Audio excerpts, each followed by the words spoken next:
You're listening to the Big Cast, your source for the latest in financial technology. Brought to you weekly by the Best Innovation Group, with your hosts, John Best and Glenn Sarvati. Welcome to another edition of the Big Cast. My name is Glenn Sarvati on behalf of the Best Innovation Group, where we like to do cool things with financial technology. And today, we're going to be checking in with our friend Greg Palmer from Finovate, talking about their upcoming event in New York City in September, and more broadly, just about the state of venture capital and startups in the fintech space, which I think that in his role at Finovate, Greg's got a very interesting front row seat as far as assessing how those things are shaking out. I want to remind you first, you can always find out more about the Best Innovation Group by checking out our website, big-fintech.com. You'll find all kinds of great things there around the Five product on interactive banking, voice interaction, as well as our services around artificial intelligence. So do a little bit of a browse over there. I think you'll find things you will enjoy. As always, I'd like to kind of start off by following up with some recent news, mostly updates on some old things that we have covered and some old friends that we're checking in with. I mentioned last week NCR Voyix completed a sale. This was just breaking news as we went to audio last week for our episode. The digital banking piece of NCR was sold to private equity, Veritas Capital, for $2.5 billion. I posted a link. Payments.com did an interview with the two leaders of the digital banking side of NCR that had some good content to it. It's still an interesting situation, and I'm really looking forward to see how this one plays out. When I usually see something moving into private equity hands, I kind of go, uh-oh, because it usually means that it's going to be kind of hollowed out. It's going to be a big cost-cutting exercise to kind of shape things up and then move it back into the marketplace. That, on the surface, does not appear to be the case on this one. For one thing, usually you find the venture capital firms owning similar pieces of businesses and combining them to get the synergies. This seems to be more of a play on the future of digital banking overall. There's nothing else in the Veritas portfolio that specifically relates. So there doesn't seem to be any combination and getting rid of redundancies and things like that. It seems to be a bet that they actually have an asset which, although they paid a pretty hefty price for, they believe will fetch even more in the marketplace with some appropriate investment, which is one of the interesting things also about the way that NCR Voyix sold this off. With the split of NCR into two separate public companies late last year, NCR Atleos and Voyix, Voyix was saddled with a pretty decent chunk of debt. So the $2.5 billion that comes out of this kind of gets that off their books. And without that, Voyix probably would have been a little bit, I don't want to say starved, might be the right word, but they might not have had access to the long-term investment funds that they needed, as well as the fact that when you're dealing with quarterly earnings pressures every year, it could be a little bit trickier to try to make those investments and still make your numbers. Since the deal had come out, NCR actually came out at the same time that they released their quarterly earnings, which actually fell short of investor expectations. The market has not reacted well so far. The NCR Voyix is down a couple bucks since this happened, but you've got to think about the fact that that's not a reflection on the digital banking group, because the digital banking performance will no longer be part of what NCR Voyix shareholders are investing in. You've still got the point of sale business for restaurants and retail. And it'll be interesting because that's not as fast growing a piece of the business, but they are no longer saddled with debt either. So both sides of that business will be very interesting to follow along over the course of the next several months and maybe even years. Also last week, joined the Discovery Conference put on by a virtual conference put on by our friends at TrueStage. Thought it was a really worthwhile exercise. I don't tend to be as excited about the virtual conferences when I don't get a chance to interact in the room. One of the things I thought was really unique about this one, there was great interaction in the chat window. I'm told there were, I forget the number, over 2,000 people who had actually logged in. Certainly it wasn't 2,000 different names in the chat window, but there was a good solid couple of dozen names kind of rolling through, really riffing on and building on the conversations. In some ways, maybe even better than in person, because nothing annoys me more is when people start whispering and talking when you're trying to hear somebody on stage. In this case, you could listen and you could follow along in the chat window. And I understand, if I'm not mistaken, that if you look at the replays, and we're going to post a link to the website that actually gives you the individual sessions that took place, I believe you can actually follow along with that chat window at the same time. A couple of the highlights that I saw: Brett King did the keynote. Our old friend Brett, as always, kind of talking about how the future is digital. Had some great data, particularly from a global standpoint, about what the U.S. might expect to happen based on what's happened in other places. He made one comment that I thought was particularly, I wound up writing it down in my notebook. Having to see a human to resolve a banking problem is a design flaw. Okay, fair enough. I think that's an actual, a fair statement, that we should be at the point where people should be able to resolve issues without having to walk into a branch. Having said that, and I agreed with this and kind of chimed in on the conversation, a few other people, obviously in the credit union space, talking about this in the window, said, that's good, but some people want to do that. And it doesn't mean that we should stop people from walking in. It's not a design flaw for people to want to go in. So if there are people who still are interested in availing themselves of interpersonal, in-person, face-to-face branch experiences, I don't see anything wrong with that. And we'll be sharing in the near future. I've got some new data that actually shows that from some work I've been doing, that there's a lot more people who still like the idea of having a branch around than I think that the typical narrative seems to be giving them credit for. One of the other real standout sessions, a lot of people seem to love this one a lot. Steve Rick, the chief economist for TruStage, did kind of a state of the economy overview that he did a great job of kind of making it into everyday, conversational and digestible content for what is typically some fairly kind of arcane topics. The headline there is TruStage is not predicting a recession. They think, obviously, we're not going gangbusters, but I think he didn't use the word soft landing, I don't think, but it sure kind of feels that way from the way that his portrayal of where we're going to go for the rest of 2004 and into 2005. The timing of this was interesting too, because this took place last week, right after there'd been that major market hiccup on Monday, and a lot of people were like, "Oh boy, here we go." Not so sure about this one, Steve. I think we're going there. Well, sure enough, by the end of the week on Friday, the market was pretty much where it started on Monday morning. So always a little bit of a warning of not putting too much faith in the short term and looking, and not that we're saying a week is long term, but don't overreact to those bumps in the road. A couple other things Steve mentioned is, I thought this was really interesting. Savings per member, a metric that we talked a lot about, this phrase, excess savings, which I've never been crazy about, but the fact that the average member had a higher savings balance during the pandemic. According to Steve, it's pretty much reverted back to its long-term trend if you look on a real dollar basis, adjusting for that dreaded inflation piece. He mentioned that the savings per member metric maxed out in April of 2022. But if you look at it on an inflation-adjusted real dollar basis, it actually adjusted pretty much all the way back a year earlier in April of 2021, which, if you think about it, is roughly the time we all came out of pandemic and people started going out and spending again. So shops and restaurants and things like that. So I guess that kind of makes sense. And as he said, it kind of comes back to where we expected it to be if you just kind of got rid of all that noise in the middle.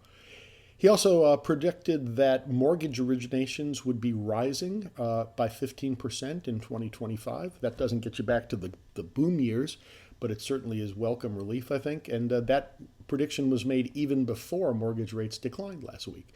So hopefully we're seeing a good trend. As I said, that'll be in the chat window. The chat window hopefully will be available as well. But we'll have in our show notes a link so you can check out these sessions at those and several others that took place at the Discovery Conference. Also, our old friend Lamont Black. I saw this posted out on LinkedIn. DePaul professor and a frequent speaker on the credit union circuit, particularly focused on the potential and power of blockchain. He was celebrating the fact that he's about to turn 50 years old, or maybe has at this point, and one of the ways he's doing it is by taking a 750-mile bike trip, and he's anchoring that by riding between two different credit union presentations he's doing at a couple places we know well. MAPS Credit Union. He landed in Portland recently. Started off at MAPS and then takes the 750-plus mile journey down to Redwood Credit Union in the San Francisco area. And he's going to be documenting that journey on LinkedIn. Again, we'll post a link. Happy birthday to Lamont Black. Always interesting to hear what he has to say. And maybe we'll catch up with him again when he finishes this journey. I'm not sure how long it takes to go 750 miles by bike on the West Coast, but I guess we'll be finding out. And finally, I don't think they ever used the word BNPL, but on the Marketplace program on NPR last week, they have a regular feature called My Analog Life, and they go back to the way things used to be and the way things used to be done.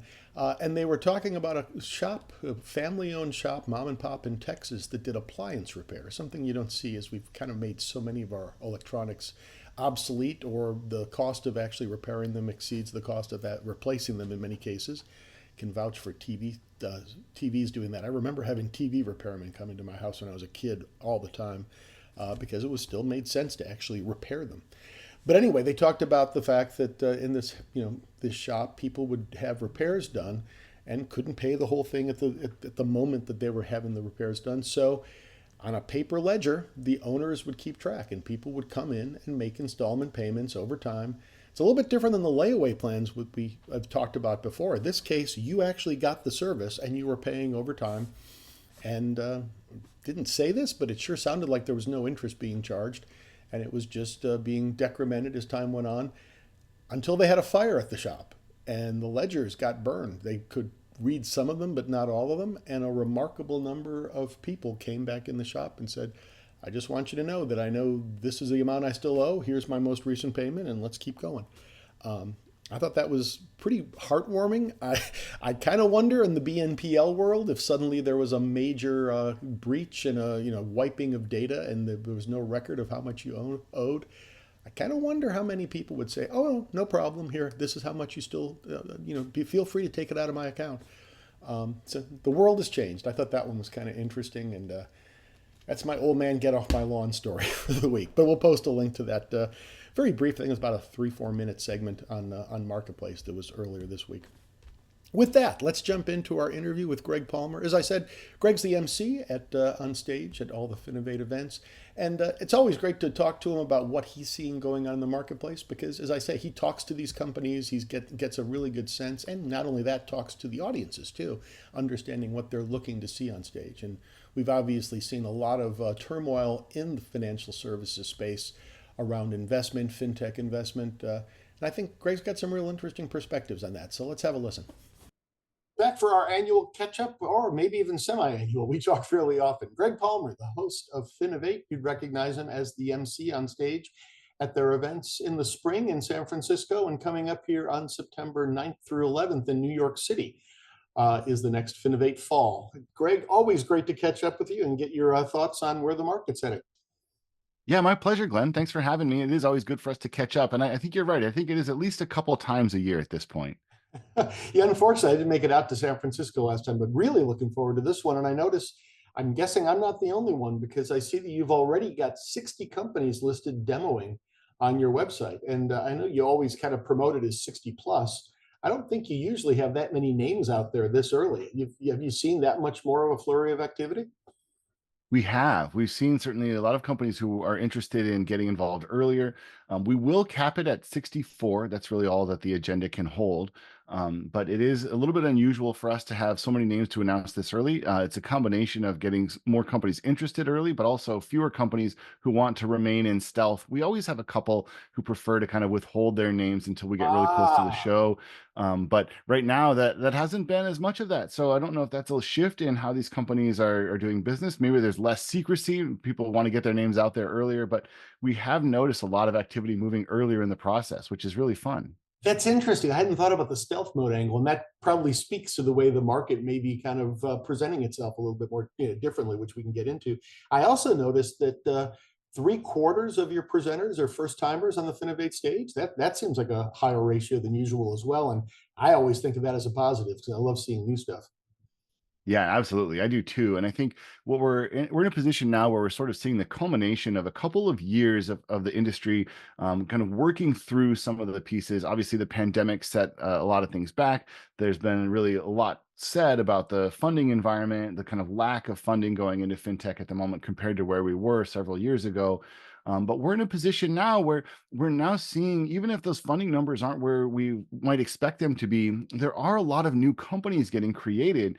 And this, I think, is badly needed. I think it's been badly needed for the last couple of years. So, from my standpoint, it's really exciting to see so many new and innovative companies who are trying new things. This kind of creative side of the fintech industry is really important because ultimately that's what pushes everybody to move forward. And nobody can sit still if there's a group of people, a group of companies that are really pushing for and saying, hey, we can do this better. It sort of keeps everybody from resting, which I think is a real positive.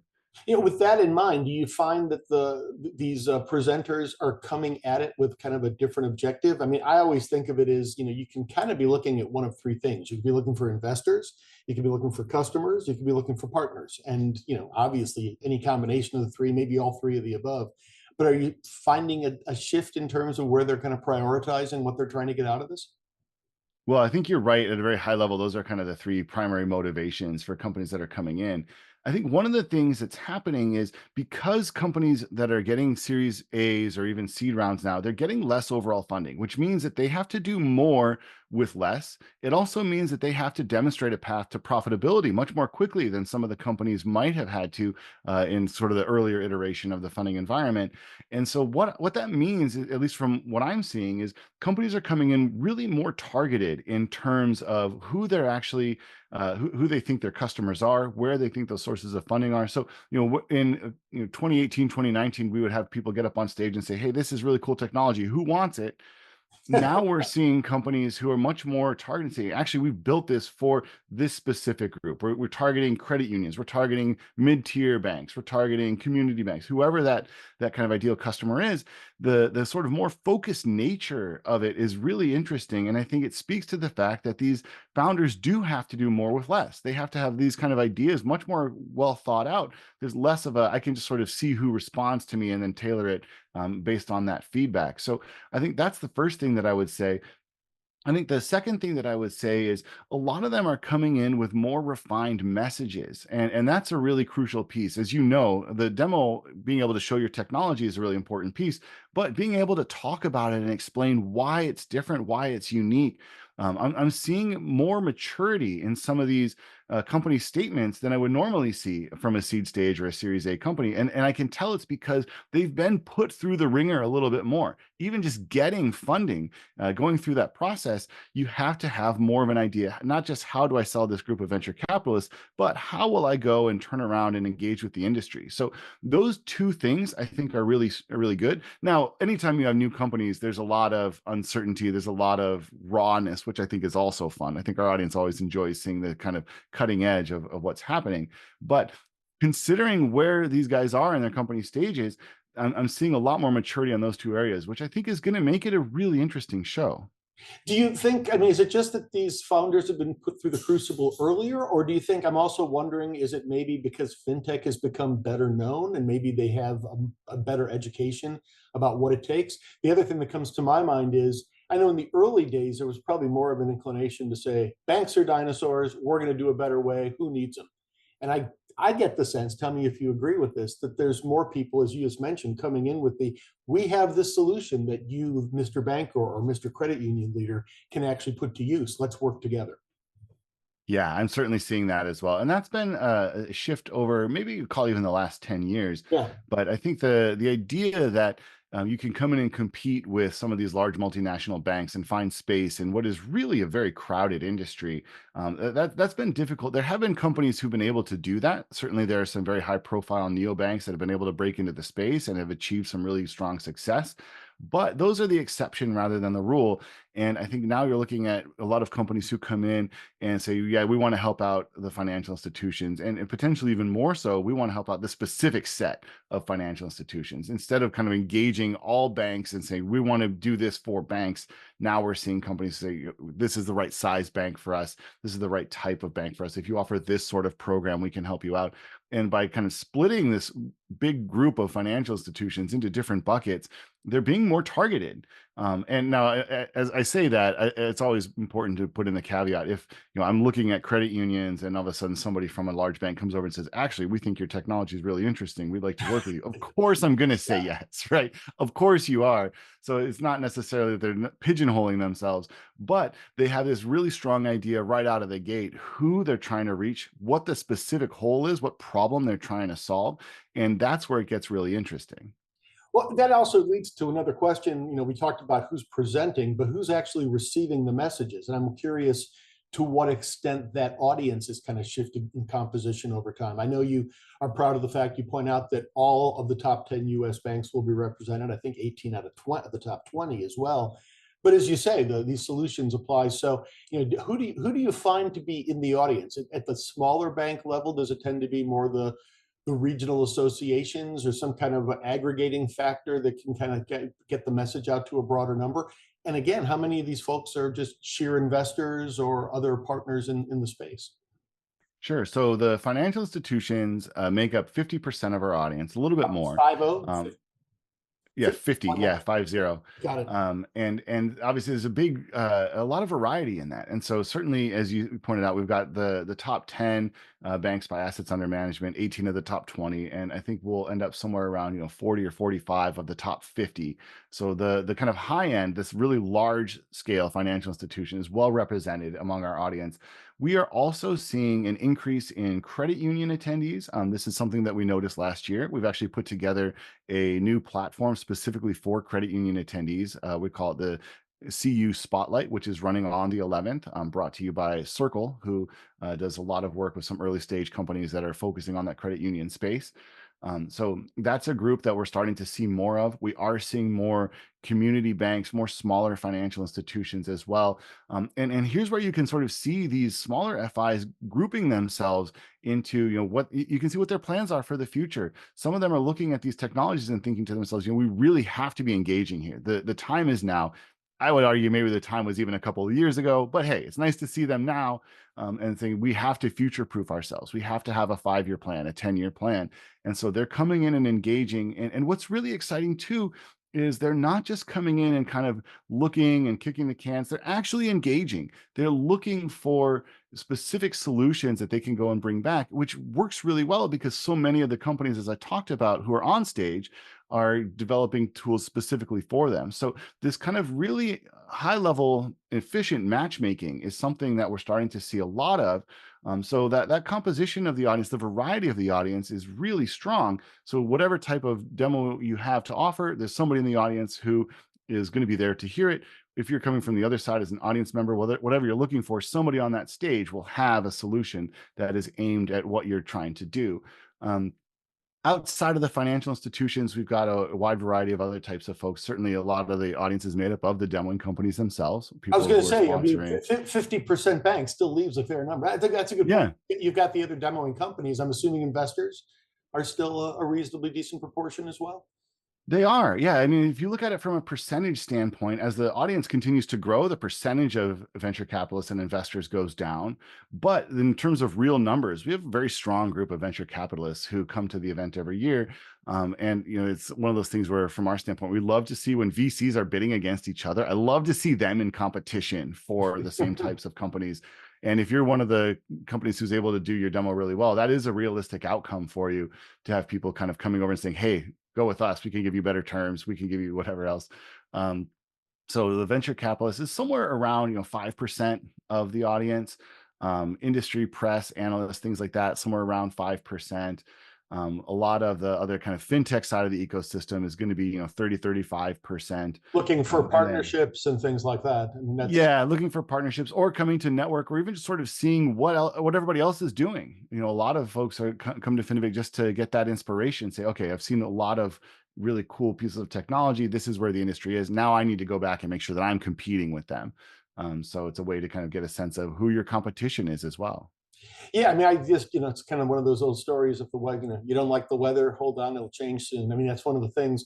And I find that the vast majority of these presentations I find interesting, but obviously I'm, given my background, I'm most interested in the banking and the lending, the payment side of things. I tend to be a little bit less involved when it comes into, investment management and things like that. But Heck, if one doesn't trip your trigger, there's another one on stage 7 minutes later. So there's something for everybody, as you say.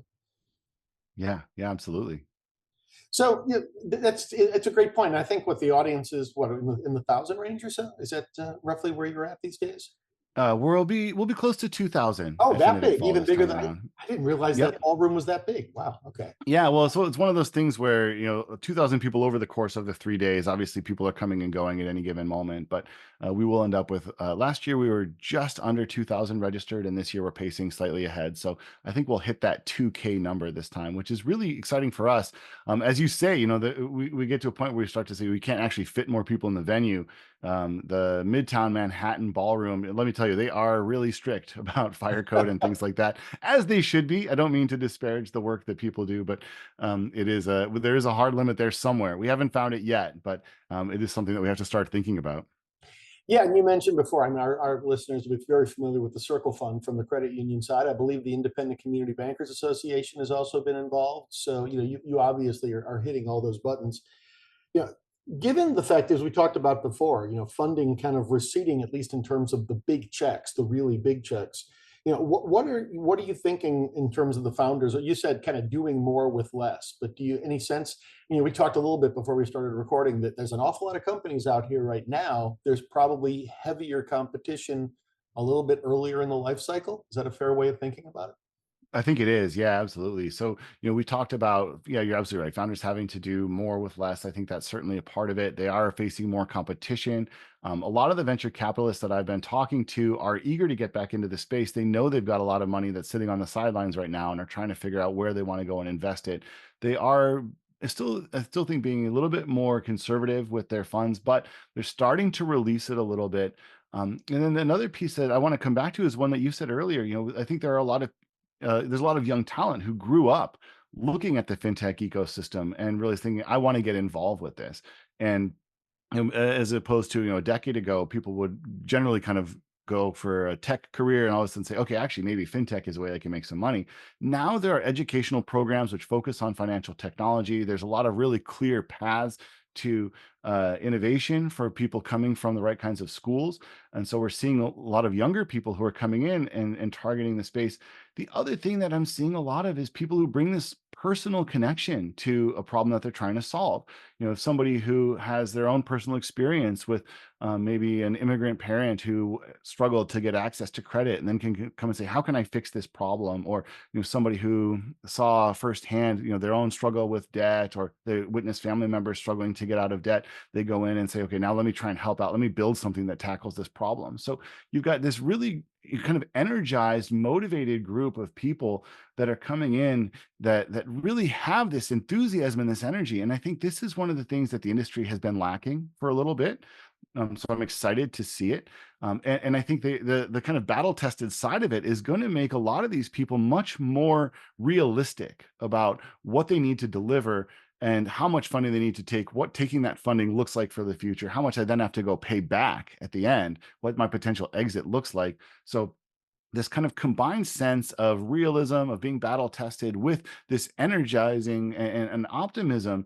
I think that's really where a lot of these founders are right now. And as I said, it's really fun to see. I'm really enjoying the coaching calls that I'm doing to get everybody ready for the fall show because I'm getting so much enthusiasm. And I really love to see that. Obviously, that energy comes onto the stage and that can be really infectious.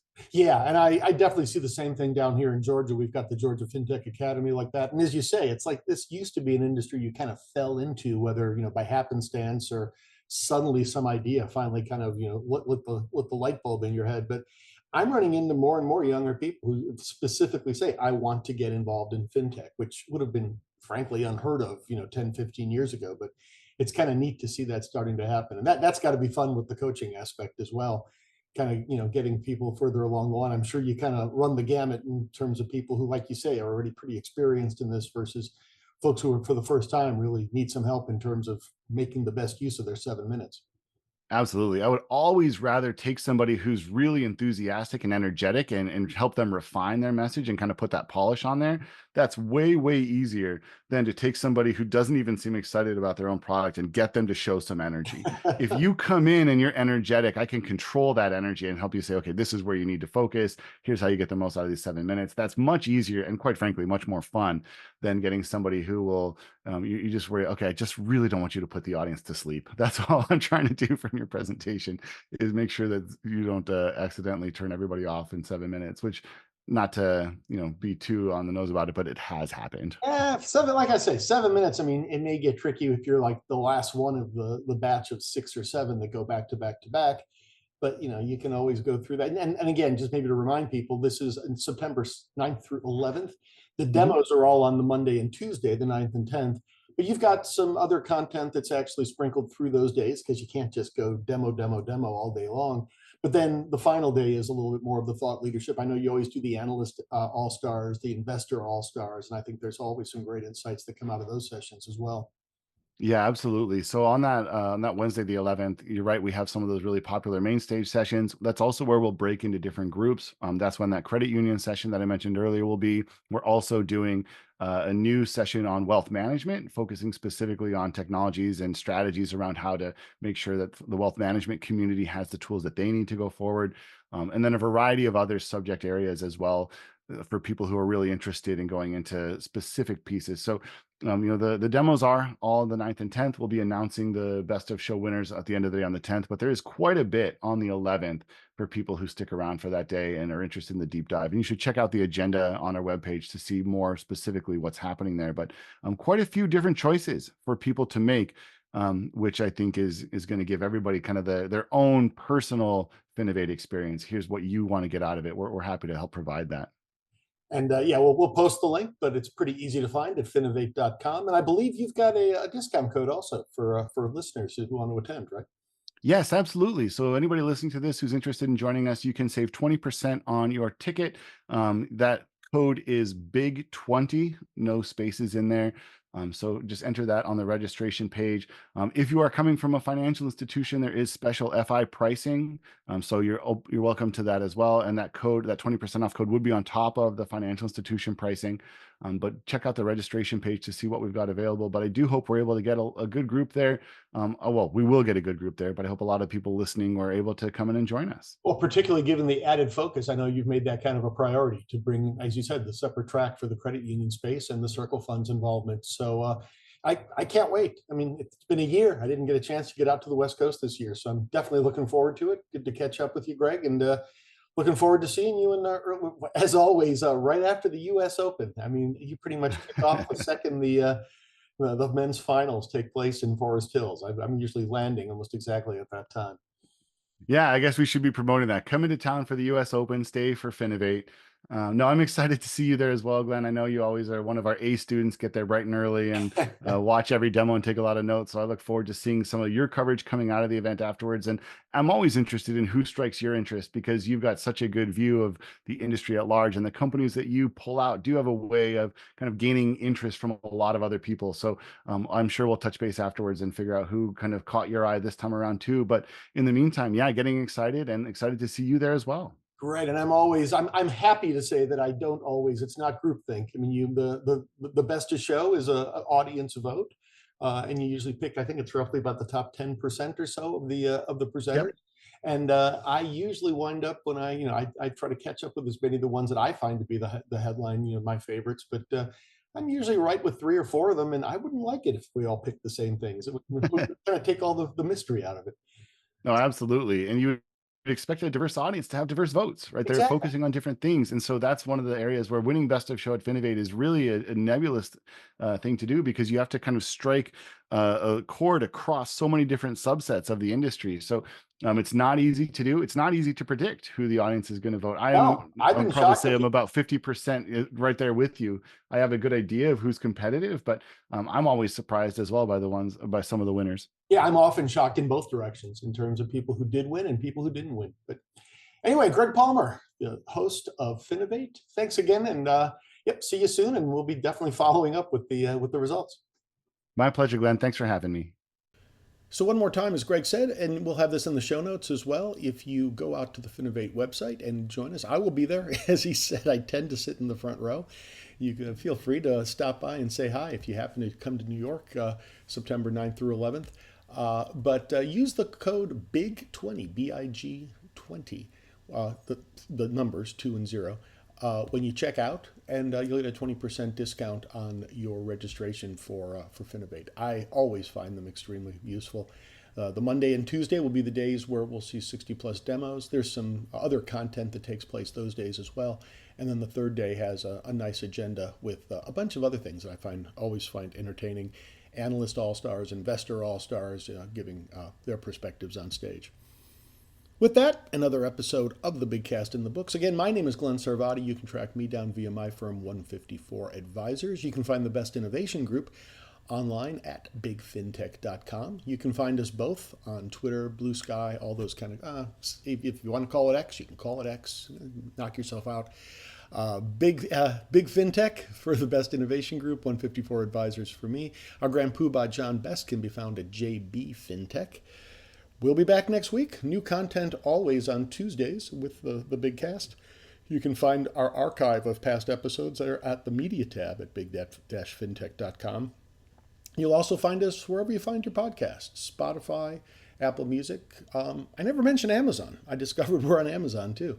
So, and again, at all of those, you will also find the show notes. We try to provide as many helpful links as we can to make sure that you can get more information on these topics as you find to see fit if you want to drill down deeper.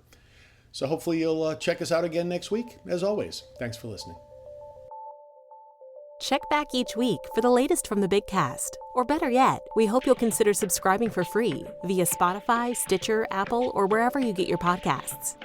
If you have questions or comments, we'd love to hear from you. Tweet us at Big FinTech, email info@big-fintech.com, or visit us at big-fintech.com and click on the Media tab, where you can post a comment or check out our archive of hundreds of past episodes. See you next week.